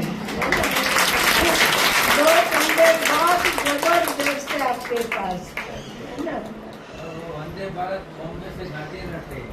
हाँ बहुत अच्छा, अभी ये अच्छा स्विंग हो गया है। बॉम्बे से गांधीनगर वंदे भारत बहुत अच्छा। 8:30 बजे तक करने का था, लेकिन मेरा पौने लोगों को भी घड़ी देखना नहीं है। सबकी तो फील हो रही है ना कि और भी सुनते रहे, और भी सुनते रहे। यदि पूरा दिन भी आप सुनाते रहेंगे तो हम सुनते रहेंगे। ऐसी ऐसी आपकी बातें हैं। सचमुच भाई ने कहा ना कि दिमाग नहीं चाहिए, दिल चाहिए। इससे पता चला कि भगवान को भी दिल वाले बच्चे पसंद है। भगवान को ये लीला करनी थी और लीला के लिए भगवान ने चुना किसको। सबसे बड़ी बात तो ये है, कृष्ण की लीला तो सुनी थी, लेकिन सचमुच वो लीला तो सतयुग में नहीं होती थी, वो लीला सारी संगम में ही होती है। ये अभी समझ में आ रहा है कि भगवान ने ऐसी लीला कैसी आत्माओं से करवाया। तो दीदी का बहुत बहुत दिल से शुक्रिया। और दीदी के साथ जो सभी भाई बहने आए उनका भी बहुत बहुत दिल से शुक्रिया। कान भाई का भी दिल से शुक्रिया कि आपने प्रोग्राम के लिए दीदी को बुलाया तो हमें चांस मिल गया। ओम शांति। अभी आप लोगों ने सब सुना। अब ये भाग्य है मेरा कि कम से कम 10 साल से दीदी के यहाँ कभी भी जाना होता है और इसलिए ये बुलाते रहते हैं कि भैया आ जाओ, दादा आ जाओ, और हम सीधा चल देते हैं। जब भी इनकी फोन आता है तो मैं सीधा चल देता हूँ। वहाँ पर गांधीनगर में दादी का जो कमरा है वो मैं और किरण बहन दोनों, हमको दादी के कमरे में आज तक दीदी ने रखा। और दीदी ने ये बताई, मैंने कहा अब वो किरण बहन अंदर जब जाती थी तो आँख से उनके झरझर आंसू बहते थे कि दादी साहब यहाँ इसमें रहती है, दादी का कमरा लिखा है, इसमें हम लोग रह रहे हैं। और वो 10 साल की जो पालना इतने सेंटरों पर भेजती है, वहाँ जाने के बाद में 3 जगह बर्थडे, लौकिक बर्थडे मनाना। तो इनकी पालना मेरा जो है ना, वो इनकी पालना जो 10 साल से एक दफा इनकी वहाँ से फोन आ जाए, मतलब सब छोड़ के मैं भाग के पहुँच जाता हूँ। और वैसे भी मुझे कहीं भी होता है, थोड़ा सा भी कुछ होता है तो मैं सीधा गांधीनगर पहुँचता हूँ। तो दीदी की पालना, और किरण बहन भी उस चीज को शुरू से लेकर के अंत तक बोले। उनकी एक तमन्ना थी कि दीदी को घर में आई नहीं, अभी तक 2-3 दफा प्रोग्राम बनाए, और जब वो अभी घर पे आई तो मैंने कहा चलो वो भी तमन्ना उनकी अभी जो है ना अंतिम इच्छा थी वो का भी हुआ और ये भी इच्छा पूरा हुआ कि दीदी घर में लौकिक घर में आई और यहाँ आकर के बर्थडे मनाई। तीन जगह वहाँ गांधीनगर में बर्थडे हमारा मनाते रहते थे, सब जगह भेजते थे। ये पालना दीदी का 10 साल से जो मिला है उनको उन शब्दों में नहीं बता पाएंगे। वो आप लोगों ने सुना और मैं इनके साथ बैठ के मैं अच्छा भैया एक गाना सुनाओ, अच्छा भैया अच्छा ये करो, प्रोग्राम हो कभी अच्छा इसको ये गाने पर डांस करो। ये वहाँ जो बोलती है वो मैं सीधा 1 मिनट बिना कुछ किए हुए इनके इशारे पर मैं चलता रहता हूँ। ये हमारा परिवार का, दीदी का, सबका हम शुक्रगुजार हैं। या दीदी की पालना इतने सालों से हमें मिल रही है। हर पर दीदी हमारी, वैसे ही आपको बताया कि हमारे चिन्मय उनकी, हमारा जो छोटे भैया है उसके जो पति है उनके वो बहन है, सरेंडर्ड है।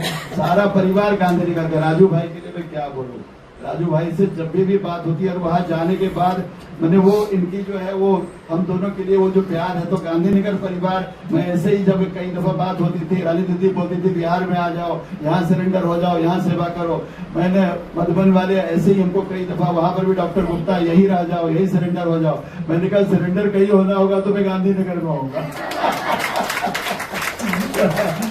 और मुझे दादी ने कभी बोली थी कि नहीं, जब मैं पूछा था कि अब फिल्म इंडस्ट्री में हमारा मन नहीं लगता है, क्या करूं मैं, एकदम मतलब दिल होता है कहीं अब कहीं मतलब पूरा जीवन दे दूं, तो बोले नहीं, कभी सरेंडर नहीं होना, क्योंकि आपसे बाबा ने फिल्म इंडस्ट्री से बहुत सेवा कराएगा और एक टाइम में नेता और अभिनेता दोनों प्रत्यक्षता उनका बहुत बड़ा रोल है।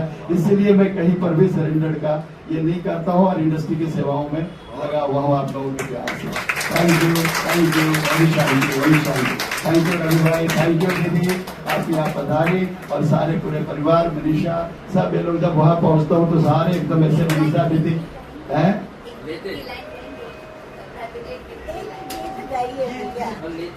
आप गीत गाते हैं, सब प्रैक्टिस करते हैं।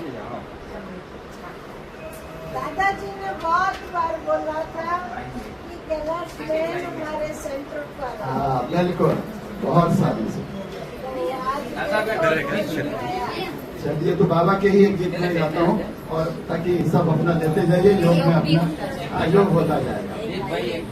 बाबा तेरी याद में हम प्यारे प्यारे बन गए, बाबा तेरी याद में हम प्यारे प्यारे बन गए, प्यारे प्यारे बन गए हम, सबके प्यारे बन गए, बाबा तेरी याद में हम प्यारे प्यारे बन गए।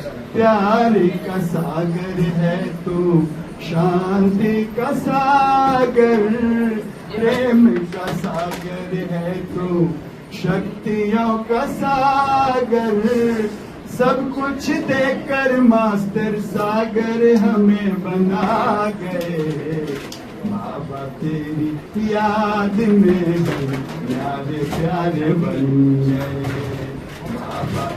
पहले मैं गाता था न्यारे प्यारे बन रहे, तो बड़ी दादी ने मुझे बुला करके और मुझे बोले फिर आओ यहाँ पे, और बड़ी दादी ने मुझे बोली थी फिर से दोबारा गाओ, वो लोग बन गए। ये बड़ी दादी का वरदान था, उस दिन से गाना बन गए हम बोलते हैं, नहीं तो पहले बन रहे बोलता था।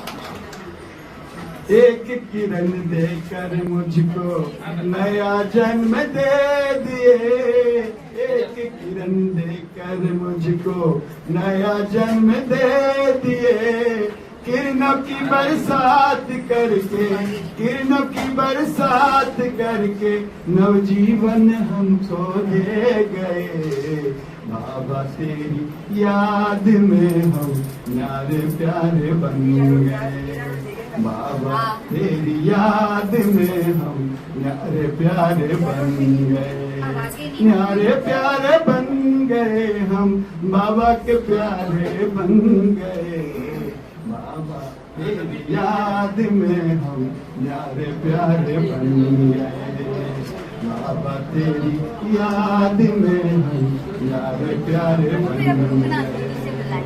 ऐसे ही गांधीनगर में शाम को कभी बैठती है दीदी और बोलते हैं अब ये सुनाओ, गाना सुनाओ, ये सुनाओ, और ये मेरा इसलिए दीदी का जो है ना, मैं किन शब्दों में धन्यवाद करूं। गांधीनगर परिवार द्वारका परिवार में आए हैं, हम लोग धन्य हैं और हम लोग जरूर ऐसा मौका मिलेगा कि गांधी का सब मिलकर जाएंगे। Thank you. ओम शांति। ओम शांति।